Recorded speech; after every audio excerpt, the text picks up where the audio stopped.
Hello, everyone out there in Rumble, X, and YouTube land. Welcome back to Diego Knows. I, of course, am Diego. And let's talk some more of this fucking abortion, all right? Let's talk some more about this fucking and just like crap piece of shit fucking diarrhea, fucking LGBTQ fucking crap that's out on TV right now on Max, all right? Everyone's favorite show. Now, obviously, I do not like this show. It's pretty clear. Made my position very clear on this, okay? But I am a completist, and I do want to see how this thing turns out, okay? I do want to see how they're going to end up. How Carrie's gonna have her ending, how Miranda, Charlotte, all that stuff. I want to see how they end up, all right? Because I was a big fan of the original show.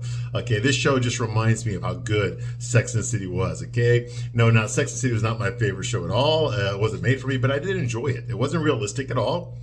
You know, but then again, neither is fucking Batman, okay? But I enjoy that, all right? So I looked at Sex and the City that way, okay? It wasn't realistic, but it was entertaining, okay? It was entertaining. They had some good moments in there, good characterization. They had some good jokes in there as well. So I enjoyed Sex and the City, okay? My biggest problem with Sex and the City is that it's the way the men were being portrayed. They were not portrayed correctly. Most of the time, they were not portrayed correctly, okay? And you can forget about that here on And Just Like Crap, okay? There are no fucking men on this show. There are no fucking men. They don't want men on this show. They don't want any straight guys on this show.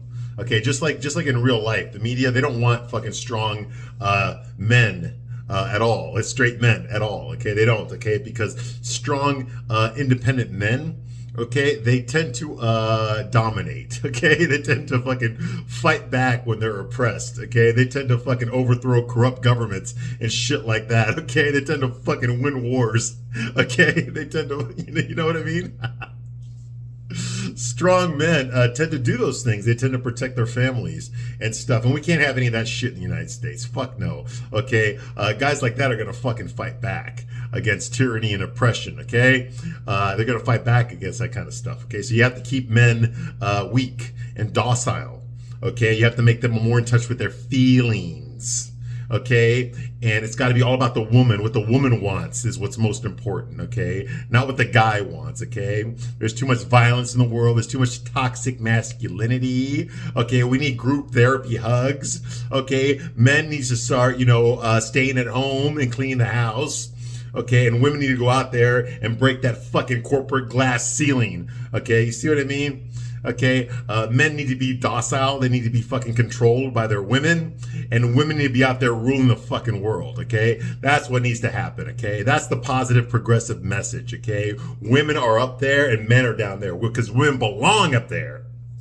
Men belong down there. They had a good run, but it's over now. Now it's the sisters that run everything in the world.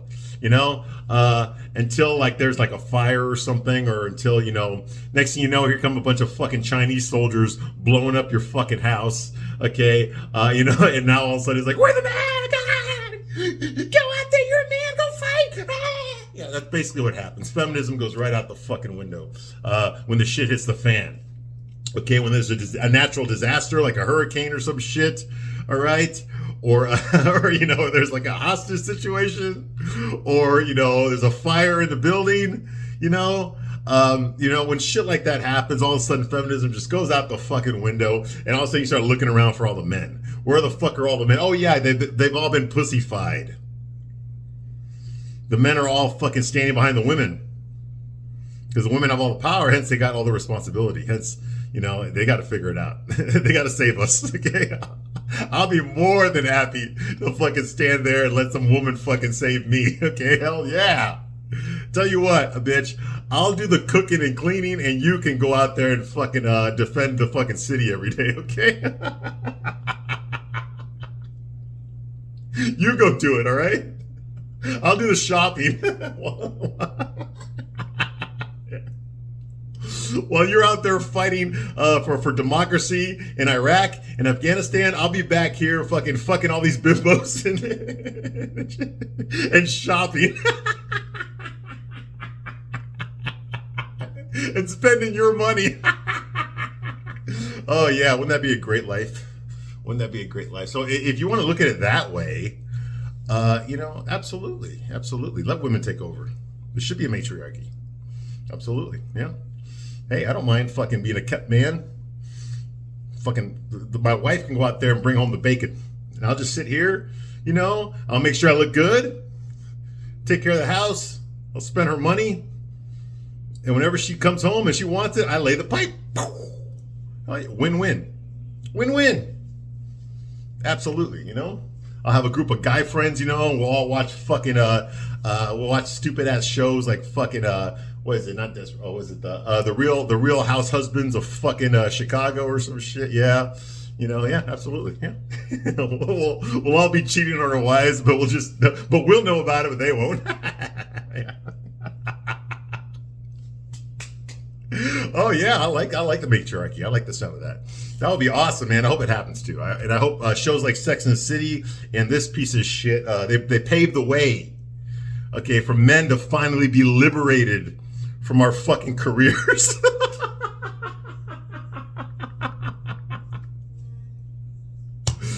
You know what, women?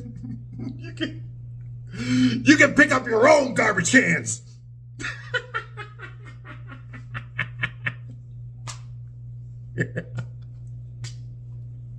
Fix your own cars. I'll be more than happy to make you a sandwich. Oh yeah. Woo! Win. Absolutely. Yes. I think a matriarch would be great, all right? So let's hope that shows like this can kind of push that forward. Okay, let's make it happen. Let's make it happen, all right? Well, moving right along, we're all reviewing a show, right? I almost forgot. Sorry, I got a little caught up in my own fantasies there. Okay, yeah, yes, we're talking about And Just Like Crap. I'm going to give you a straight man's point of view, because that's what I do here. If you're easily offended, if you're easily triggered, okay, get the fuck out right now, okay? I'm not going to censor myself. Okay, we need truth here, okay? Now, listen, I do understand there is there's some stuff that gets lost in translation here, okay? And the reason for that is because I'm speaking to you the way I would speak to a guy, okay? Which means I'm very direct, I'm very blunt, I'm very frank, okay? Hold nothing back, okay? This is not the way that men talk to women. Is the way I'm talking to you right now. Ladies, if you're watching this, I'm talking to you the way guy talks to another guy. Because we get right to the facts. We go no beating around the bush. Okay? Literally. Okay? I'm going right in there. Okay? Straight for the fucking home run. Straight for the goal. Okay? I'm not going to fucking massage your titties or kiss you on the neck or any of that kind of, but tell you how beautiful you are. Fuck that noise. I'm going to tell you the fucking truth. All right? There's no dinner. Okay? No fucking chocolate. No fucking flowers. You're just going to get fucked. All right, that's how I talk. All right. Now understand, there's some shit gets lost in translation here, because this is not the way that men speak to women.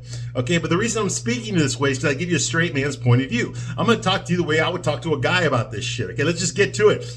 None of this fucking bullshit romantic. Okay, if I was talking to a group of women, obviously I wouldn't talk this way. Okay, and I have been in charge of women. I've supervised women before. Obviously I don't talk to them the way I'm talking to you right now. Okay, but it's because I'm trying to get to the point. I'm trying to get the heart of the matter.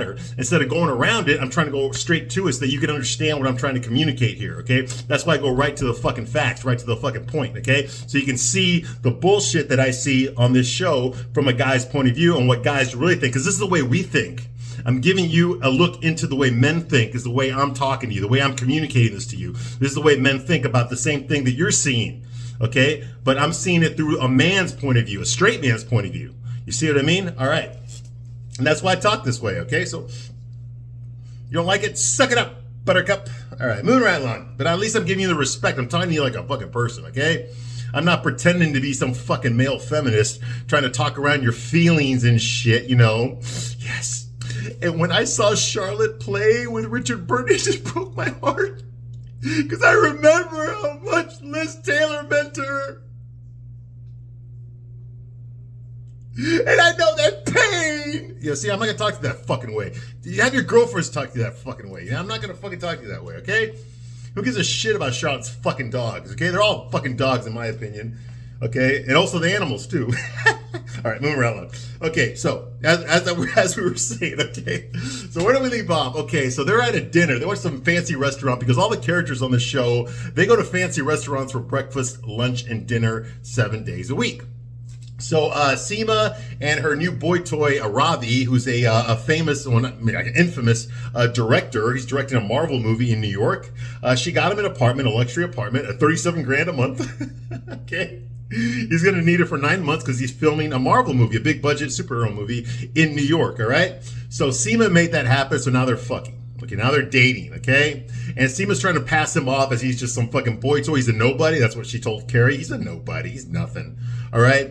Okay. Meanwhile, fucking Aiden is fangirling out over this guy because he recognizes this guy. Him and his 3 sons. They've watched his movies before that he directed. So he's all like getting all like fucking excited and trying to he's gonna blow up his phone and call his son. Oh my God, you'll never believe what I'm having dinner with. It's that guy that fucking directed that movie we love. You know, Pick a Pack, whatever the fuck it was called. Who gives a shit? Pack a Pound. You know, so that kind of shit. All right. So while that's going on, what do you call it? Carrie and Seema, they decide to go to the ladies' room to fucking talk. They don't go there to use the bathroom. No, women don't go there to use the bathroom. They go there to fucking talk shit.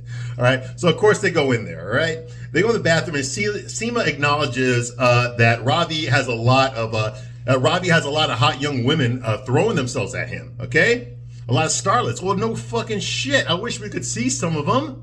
I wish we could see some fucking hot, young, fucking 21-year-old girl flirting with Ravi in front of Seema. Okay? I wish I could see that. He is a fucking movie director after all, right? A famous movie director, a very wealthy movie director. Okay? I wish we could see some because shit like that happens all the fucking time in real life. Okay? But since we're in fucking lollipop land, you're not going to see that shit.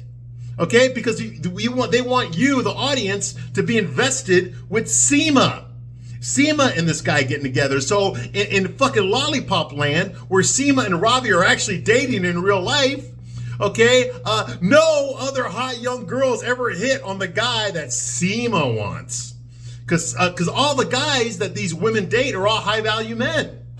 Okay, they're all fucking millionaires. They're famous. You know, they have a high social status. Okay, they're good looking, they're good and bad, okay? And if they're not, they got penis pumps for that, okay? They got ripped abs, okay?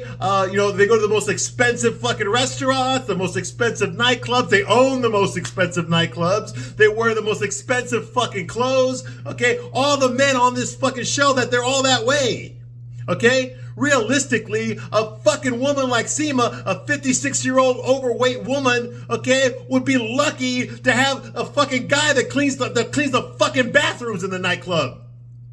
Okay, not much less a fucking famous movie director. I mean, what the fuck? When was the last time you saw Steven Spielberg dating a fucking real estate agent? Exactly, is that gonna fucking happen? See what I mean? I'm sorry, but a guy like this would not be dating Seema. Shit, she looks older than him. What the fuck is this? A Sci-Fi Channel? Is that even still a thing? You know, like the science fiction, is that even still a thing, man? Because that's where this show belongs, man. It belongs on the Sci-Fi Channel, right in between fucking Star Trek and fucking Battlestar Galactica. That's where it belongs, right there. Okay? So no, I'm sorry. I mean, I understand Seema. She's a little bit overweight. She's old. She's in her late 50s. I looked up her bio on Wikipedia. She's like 56 years old, I think, something around there. Okay, she's not 52 like she plays on the show. Okay, she's a little bit older than that. All right, and I'm sorry, but she had her time. I don't feel sorry for her for getting old. Okay, she had her time. When she was younger, she was a lot prettier, okay? But she's older now. She's older. She's got no fucking kids. She's never been fucking married. All she has is her fucking career. Guess what, ladies? This is what they want for you. They want you to be like Seema. They want you to be 56-year-old and fucking lonely and worry that you're never going to fucking have anybody for the few remaining years you got left. Okay, this is exactly what they want. This is feminism for you, right? No guy will ever be good enough, so just get a bunch of fuck buddies until you're not attractive anymore. And you can't get those fuck buddies anymore. Then what do? You're out. They don't give a shit about you because feminism always targets the young women. Once you're older, you're obsolete. You don't matter anymore to them. You're not going to help their movement. They're trying to groom the next generation. And they leave you out to dry. Why do you think 1 out of every 3 women in America is on some sort of a fucking antidepressant? Because they're like Seema. Because they're ended up just like her. Get rid of this fucking bullshit. Don't believe this fucking bullshit narrative. This show is just as guilty as any other fucking show of trying to pitch you this fucking message.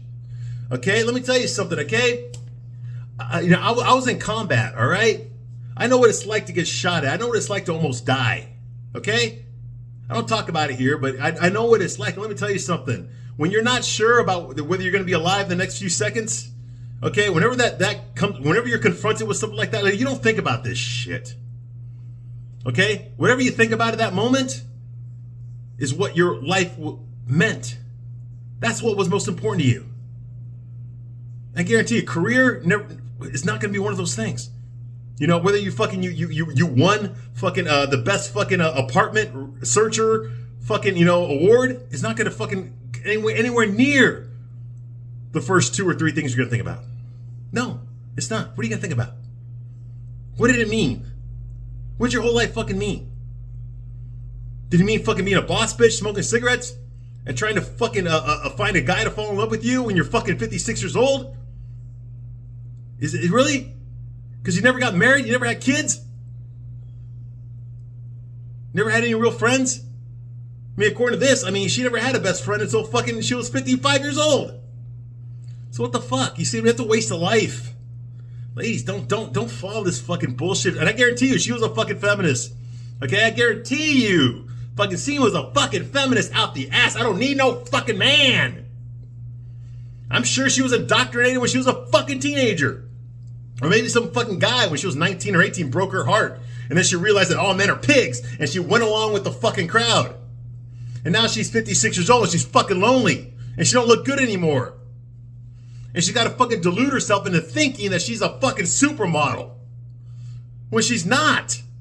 She's living in fucking fantasy land. But because the show is written by gay guys and feminists and men with vaginas, they're just going, oh yeah, strong, independent woman. Yeah, she can get a hot guy, high value guy any moment. We'll just write it in there. Oh, and ladies, did you ever have some guy that treated you so fucking good, but you fucked him over, and you always wish you could have tried again with him? Okay, guess what? Boom, done. We'll make that happen too. Anyone else want something? You see what I mean? It's bullshit. It's fucking bullshit. God damn. All right. So that's going on here. Okay, so she says that, these hot women are always DMing Ravi all the time. Okay, and it seems like, it's just sex. He's not marriage material. It's not going to go anywhere. And Kira's like, who was talking about marriage? And she's like, nobody. Change subject. Okay, and Kira's like, well, it's a good thing she said change the subject. Was there one thing Carrie likes to do is change the subject and always change the conversation to be about her. She does that every single time. All right, Carrie tells Seema that she wants to sell her apartment. She wants to get rid of her old apartment, okay? She wants to get rid of it because of Aiden. Because of Aiden, she's going to give up her apartment, all right? So that's her idea. All right, okay. Next scene here, Carrie shows this new place. Okay, we see fucking Miranda dressed like a fucking, like Ellen DeGeneres if she was fucking, Irish. And then we also have Charlotte who looks like a fucking flower. Okay? I swear to God, she looks like she's gonna fuck. She's got 2 fucking hot air balloons on each shoulder and she looks like she's gonna fucking float away. Okay? Into some fucking orange fucking flower bed. Okay? Like, what the fuck, man? I understand that Charlotte is an old lady now, okay, or older, okay? She's in her late 50s, I get it. She's like 58 years old in real life, okay? But why the fuck do you have to start dressing like a fucking, like Mrs. Havisham from fucking Great Expectations? Why does she have to do that? Okay, you know how weird that is? She went from being the sexiest one, the prettiest one out of the girls back in the late 90s, and now she's like the fucking weirdo grandma, okay? The one that, your relatives make you kiss her at the fucking, at family functions and you don't want to kiss her because she looks weird and she acts weird and she smells weird. That's what Charlotte is now. Look at the way she's fucking dressed. What the fuck is that? What the fuck is she wearing? Oh my fuck, I don't know shit about female fashion. I know what looks good and what don't look good. That's it. I don't know what the fuck she's wearing. God damn. She's got 2 fucking hot air balloons on each one of her shoulders. And it's orange. And it's a flower. And she's got some box. She's carrying around some fucking lantern. Is that supposed to be a purse? Or what the fuck? I don't even fucking know. Oh my God. Anyway. So just put that that image in your head there. Okay. So that's going on. And she's showing this huge, majestic fucking place. I guess it's an apartment building, okay? I guess all the apartments in New York look like palaces or something, whatever. The neighborhood they're in is called Gramercy Park. I don't know New York. I've only been in New York a couple of times. Like, I don't know it very well, but apparently that's a nice neighborhood in New York. It's in a whole other side of town away from where Carrie lives. So she's showing off this place to fucking Miranda and Charlotte, telling them, hey, I'm considering buying this place. Okay, for me and Aiden, because they can't live at fucking at Shay's Airbnb anymore, right? Because they got busted. Okay, so that's going on. Okay, yeah, and oh my god, and then back to Miranda's fucking suit. I swear to God, man, Rachel Maddow will be fucking jealous. Okay, of that fucking suit, that goddamn that green fucking thing that fucking Miranda's wearing. Swear to fucking God. Anyway, all right. It's 4 bedrooms, 3 bathrooms, and it's very extravagant. Okay. And Carrie says, like, there's me, there's Aiden, there's me and Aiden. He has 3 kids. Plus, I have lots of clothes. Ever since I killed Big and I kept all this money, I just was buying clothes. And Charlotte says, you know what, Carrie? I can see you here. Well, you're already seeing her here. What the fuck? You're already there. And Miranda says, I can see me here too. Guess what, Carrie? I'm moving in. Yeah, right. Yeah. Can you imagine that? There'd be like a fucking, like a drag queen fucking wing of her fucking apartment just for fucking Miranda and her fucking butt ugly lovers. Yeah, that would be awesome. All right. Carrie says, the man I love, I killed. But the other man I love won't set foot in my old apartment. So I'm selling it. It feels right. Even Aiden's ex-wife, Kathy, who I met when I was in Virginia, and nobody saw us happen. I met her off screen. Even me and his ex-wife, Kathy, get along. It feels fine. And then all of a sudden, her phone rings, and it's Kathy. It's Aiden's ex-wife. Okay, so now we know her name, Kathy. We almost met her once. Back in the day, back in 2001, when Carrie was going to go on a date with Jack Berger. Remember him? Ron Livingston, my favorite character, male character from Sex and the City. Okay, yeah, she was going to go on a date with him, and she ran to Aiden. She saw Aiden outside of a store, standing there in the middle of the sidewalk. And when he turned around, he had a baby, an infant strapped to his chest. So obviously, this is his baby, his son. Okay, so this is the first time she's seen him since they fucking broke off their engagement. You know, she wished him well. His wife was in the fucking store. Okay, so we never got to see what she looked like. Okay, but we didn't know her name either. But now we know it's Kathy. Her name is Kathy. All right. And by the way, that baby that was strapped to him. Now we know that baby's name because in Sex and the City the movie part 2, he named off his kid. So that baby was Homer. Yeah, that baby's name was Homer. Although in real life, that was Sarah Jessica Parker's baby that he was wearing in that episode. All right. Anyway, so now you know. Okay. So that's going on here. Okay. And Kathy calls and tells Carrie, hey, I want to meet you for coffee. So Carrie's like, okay, yeah, we'll meet for coffee. Sure, no problem. All right. Next scene is Naya. Naya's still fucking the surfer dude, okay? I'm just saying that because he looks like a fucking surfer bro, okay? This guy's got a fucking long fucking curly hair, blonde, of course. He's a white guy, okay? This guy's more shredded than a Julienne salad. Of course. Like I said before, man, that's how you know it's a chick show, when the guys are better looking than the girls. Oh my fucking God, man. This is like fucking watching 90210 again. When I was a teenager, Beverly Hills 90210 was a very popular show. And if there's one thing that everyone remembers from that, was that the guys were better looking than the girls.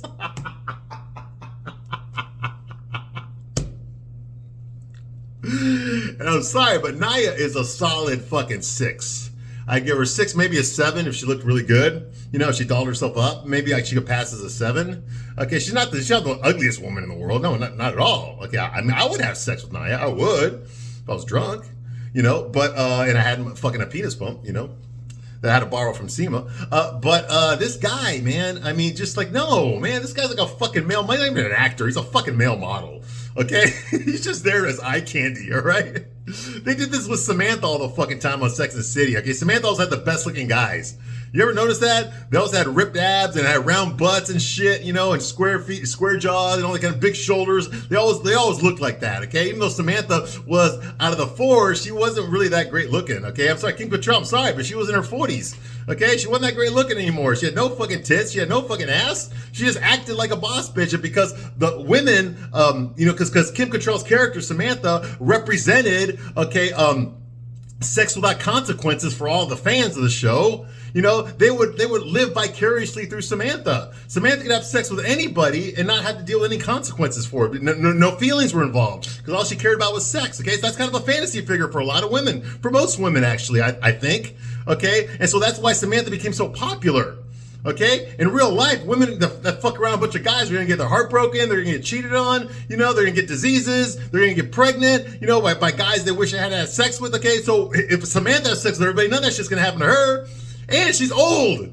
She's the oldest one, so there's proof that older women can fucking get laid to high value guys too. You see what I mean? So it's a bullshit fantasy, you know? It's a bullshit fantasy. That's what they're trying to do to Naya, okay? Now, I'm not saying that a super good looking guy would never have sex with Naya. Of course, I'm not saying that at all. Okay, this is very realistic that she would have a hookup with a super good looking guy, okay? Because you got to remember, women, they only they only have sex with a very small percentage of the men that are out there. Okay, if the guy is average, most women are not going to get with this guy. There's got to be something exceptional about him, or else she's not going to be attracted to this guy. So hence, women tend to go for those few guys, the 10% of the guys out there that all the women want to get with. Okay? Meanwhile, men, we will fuck a 7. We will fuck a 6. Okay? I guarantee you, those guys that are the 10s out there, they'll have sex with a 6. They'll have sex with a 7. Absolutely. They will. If it's a slow day, you know, if the girl they really want isn't there that day or whatever, or they just fucking bored, they'll have sex with a 5. They'll have sex with a 6 if there's no other girls around. Fuck yeah, they will. Okay, but yet a girl who's a 10 will not have sex with a 7. She will not have sex with a 5. She will not have sex with a 4. You see what I mean? Okay, she'll only have sex with another 10 or a 9 or something like that. You see what I mean? So you've got these women that are fucking 6s and 7s and 8s, you know, okay, and 5s with this overinflated ego. They think they're fucking 10s because a 10 had sex with them. No, he was just bored. You see what I mean? And when girls realize that, they're like, oh man, men are all assholes. They're just used women are fucking assholes. You see what I mean? You know, and then the next guy they go out with is a guy that's more realistically would want them, you know, like a 6 or a 7, like her. She's going to take it out on him. See what I mean? That's basically what happens. You want to wonder why fucking guys aren't getting married anymore? Now you fucking know. All right. So anyway, you know, she's having sex with this good looking guy because she got him on a dating app. She got him on Tinder. He just fucking showed up. He wanted to get laid. Boom. Naya was there. He's available. He's got nothing else going on today. So fuck it. I'll go over there. I'll fuck her. You know, we've all done that. I've done that shit, you know, but, you know, it's not, it's going to give you, don't get this overinflated sense of ego that this is the kind of guy you can land for real. Okay. Like I said, there's only 2 women on this fucking show, okay? There's the women that have a lot of great sex, but they have no commitments, okay? And that pisses them off, that no one will commit to them. You know, no feelings involved, that kind of thing, because that's what they want, okay? They want emotional security, all that kind of shit, you know? And then you've got the women that do have the relationship, do have the steady relationship, okay, but the sex sucks. So they're looking out for someone who can fucking get their jollies off with. You see what I mean?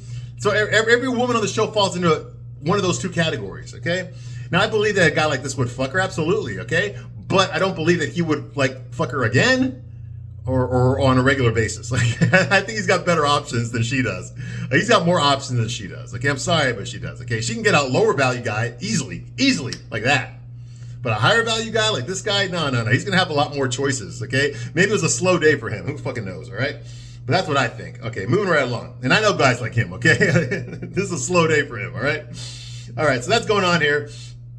Okay, blah, blah, blah. Okay, and they're fucking a lot, okay? We still don't know his name, by the way, okay? But Miranda's all pissed off. She hears them fucking. She hears the orgasms, okay? But apparently there's only one bathroom in the fucking apartment, and it's inside Naya's bedroom. So Miranda cannot go use the bathroom, okay? So that's going to keep her up. So she decides to go back to her fucking place, okay? That she left with Steve and where Steve and Brady live, okay? She goes back to her old house just to use the bathroom, and she gets there that morning, and who does she run into in the hallway upstairs? She runs into Lily. Lily coming out of Brady's room, okay, wearing a fucking t-shirt and nothing else, okay? Well, Lily is Charlotte's Asian daughter that they adopted. So she's like, oh, hello, Aunt Miranda.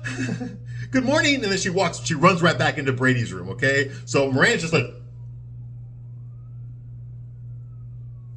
what the fuck did you expect, Miranda? You told Charlotte that you wanted Lily to hang out with your son Brady. Okay, because he doesn't want to go to college, and she does, so he was kind of hoping that maybe Lily could rub off some of that fucking old passion about going to college would rub off on Brady if he hung out with Lily, okay? Why would you think they wouldn't fuck? Okay, they're both close to the same age. I think Brady's like maybe 2 years older than her, or Brady would be like 19 and she's like 17. Okay, so what the fuck? Which makes no sense because he was born in 2000. He was born in 2001, so he would be 22, not 19. But you know, just go with it, all right? Or it might have been 2002. I don't remember. Something like that. Yeah, 2001, 2002 is when Brady was born, but apparently he's 19. Go figure. Anyway, so she's kind of shocked about that. Okay, that Lily would fuck her Brady. Okay, even though they fucking grew up together. Okay. They're practically cousins, all right? So that's going on here. Miranda goes to her house. Yeah, okay. Now, we knew that was coming, okay? So Charlotte is okay with it. She calls Charlotte, okay, and tells her, hey, listen, did you know that Lily spent the night in my house? And she's like, oh, yeah, she told me she's going to spend the night there, okay? You know, but she didn't realize that Lily and Brady were fucking. She did not realize that, okay? Now, then she loses her shit when that gets brought up, okay? And Charlotte's like, that's not possible. She said she was sleeping on the couch. They're practically cousins. And Miranda is like, oh, she came out of his room this morning wearing no pants. Okay, this would never. Yeah, like this would never happen on Sex and the City, okay? And what I mean by that is that on Sex and the City, Miranda and Charlotte really did have a relationship outside of Carrie, okay?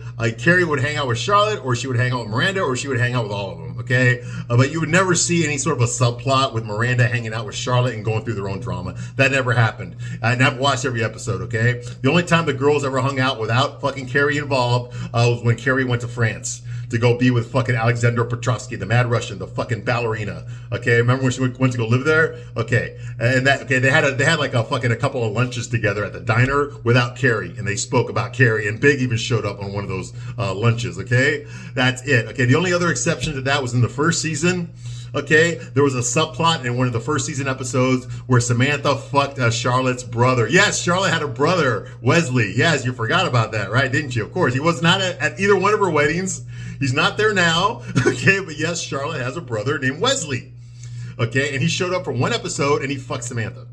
He was going through a divorce with his wife. He stayed at Charlotte's place. So, of course, he fucked Samantha in Charlotte's apartment. Okay, because Charlotte woke up one morning and went to the kitchen and she found Samantha there wearing like a t-shirt. And then she realized that her brother fucked Samantha, okay? There was a whole subplot there. She told off Samantha. She said something like, hey, is your pussy in the New York guidebook? Because it should be. It's open, what was she saying? Because it should be. It's open 24 hours or some shit like that. It's open 24 hours. Or some shit like that, and she offended Samantha. And then at the end of that episode, she apologized to Samantha for calling her a slut, for fucking her brother and calling her a slut. That was it. There were no other fucking. The only other one I could think about doesn't even really count. It's one where Samantha babysitted Brady for Miranda, so Miranda could go fuck somebody. Okay, it was a tiny little subplot, and that was it. Okay. Other than that, none of these characters have ever been portrayed unless they were by themselves on a date with a guy or some shit like that, or doing something by themselves, or they were with Carrie. Okay. You never saw them with each other. Carrie was always involved somehow. All right. So this would never happen. Charlotte and Miranda having a subplot where they're talking to each other about their children fucking, that would never happen. Okay. But of course, there's product placement, so they go to Chipotle. All right. To talk about that. All right. So that's going on here. Okay. Blah, blah, blah. Charlotte says, like, Brady is not her type. You know, and Miranda's like, what is that supposed to mean? My son's not her type. Oh, you know I love Brady. Come on. You know, I didn't mean it like that. Yeah, you did. Yeah, you did. Come on. The fucker looks like the Ratatouille guy, man. He looks like fucking Ronald McDonald without the fucking makeup on. Come on. I mean, Brady ain't the fucking best looking guy in the world, okay? But it's okay because he doesn't have to be. He's rich. Okay? He's going to get a lot of fucking pussy, okay? He's wealthy. and he smokes weed, okay? You know how many women would drop trout just for a fucking hit? Of course, he's not gonna have any problem getting laid. All right, so what the fuck, okay? But yeah, he does look like the fucking yeah, whatever. Okay, so that's going on. Miranda, what does that mean? Okay, so there's a little argument about that. All right. Next thing you know, there's fucking Charlotte at home now. It's at night in her bedroom. She's fucking she's brushing her hair and yelling at fucking Harry. Of course she is. While Harry's on the laptop. Okay, Harry's still trying to fucking investigate the caterers he hired for Herbert Wexley's fucking coming out. I mean his fucking meet Herbert Wexley party that he's hosting at their apartment. It's got to be, even though Herbert Wexley and his wife are not Jewish, it's going to be a Jewish party, so he's got to make sure there's no pork involved. He thinks there's pork in the caterer's menu. Blah blah blah. That's what he's concerned with. Okay, he said he didn't give a shit that his fucking daughter is fucking trans. Okay, and doesn't want to be called by her actual name and wants to be referred to by the correct pronouns, neutral pronouns. Okay, he doesn't give a shit about that. He doesn't give a shit about fucking Lily fucking half the guys in New York City. He doesn't give a shit about that. He doesn't give a shit about his wife fucking all Botox out and fucking being a fucking pain in the ass and looking like goddamn fucking Mary Poppins was visiting a fucking gay bar. No, he didn't give a shit about that, okay? But he gives a shit about this kosher party, all right, for Herbert Wexley, all right? Meanwhile, Charlotte is over here fucking screaming out loud, brushing her hair. She yells at Harry about it. She's concerned that one of them will get hurt, that if Brady and Lily start dating, one of them's going to end up getting hurt, okay? But Harry doesn't give a shit. She's more concerned about, like I said, the caterers, okay? And Charlotte doesn't give a shit about that, all right? So she's going to have to take, she says, and if they break up and people get hurt, I'm going to have to take Lily's side. It won't end well, Harry. Unless they get married. Okay. They'll have red-headed Chinese Jewish babies. First of all, what makes you think that fucking Brady would convert to Judaism? Okay, not every fucking Christian is eager to convert to Judaism. Okay, it's just not that likely. Okay, of course it happened with Charlotte, but she was never fucking devout anything. She was a lapsed Episcopalian. Okay, she never went to church and none of that shit. So for her to convert to Judaism meant that she was taking on a religion. Okay, but she didn't really practice religion before. All right. Anyway, so that's going on here. Okay, Harry doesn't give a shit. He's more concerned about whether or not there's going to have pigs in a blanket at his fucking party that he's having for Herbert. All right, the next scene is at Herbert's party. Okay, Lisa's not there, so of course Herbert's worried. Now Herbert, of course, is running for city comptroller. Okay, and it was his wife's idea. He didn't want to do it. He wanted to wait till the next election cycle, but she kind of forced him to do it. She announced it in front of their whole fucking family, so now he has to do it. Okay. So they're raising some sort of a fundraiser party for him at Harry's place, okay, at Harry and Charlotte's apartment. Okay, Lisa's not there, okay, but Miranda is there, but everyone else is there from the show. Miranda and Brady arrive together, of course, Charlotte's there, of course. She's like, oh, are you here to see Lily? Okay, or Rock? The transgender daughter Rock used to be a supermodel, but now she's just fucking gender neutral. Fucking yeah. Okay. They tell Carrie that Lily and Brady might be having sex. Okay. So Carrie doesn't know what the fuck's going on. So they tell her, hey, listen, I think Brady and Lily are having sex. Okay. And Carrie's like, oh my god, that's like watching my stuffed animals have sex. Okay. Marcus Sapien arrives. He's the owner of the gallery that Charlotte is working at now. Marcus Sapien is played by fucking Victor Garber, who's a very famous television actor. He's been in a lot of shit. He was in Titanic. I know him from fucking DC's Legends of Tomorrow and The Flash, my superhero shows that I watch that are now canceled.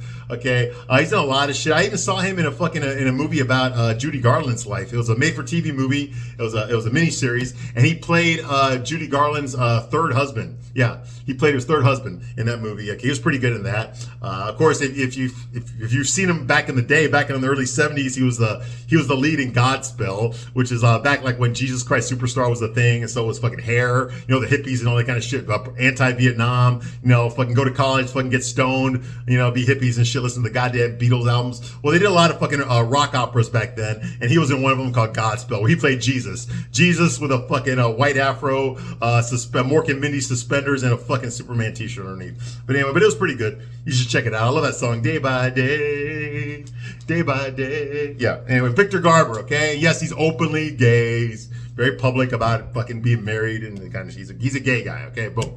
All right. So, but he's playing a straight guy in this. So he's playing a guy named Marcus Sapien. He owns the gallery that he hired Charlotte to work at. Charlotte has just started working there. She's not had a job in 21 fucking years, and now she's working again, all right? So he shows up there at the party, blah, blah, blah, okay? Girl, okay, and he used to date. He tells Carrie, he flirts with Carrie. He tells Carrie that he used to date a girl that was a writer. Okay, she wrote a book, something about like fucking surfers in Hawaii or some shit. Okay, yeah. Okay, he dated a girl that lived in the building. Sorry, he used to date a girl that lived in the building that Charlotte lives in. Okay, and then the next thing we see is Naya. Naya still having sex with fucking surfer bro. We don't know his name. Okay.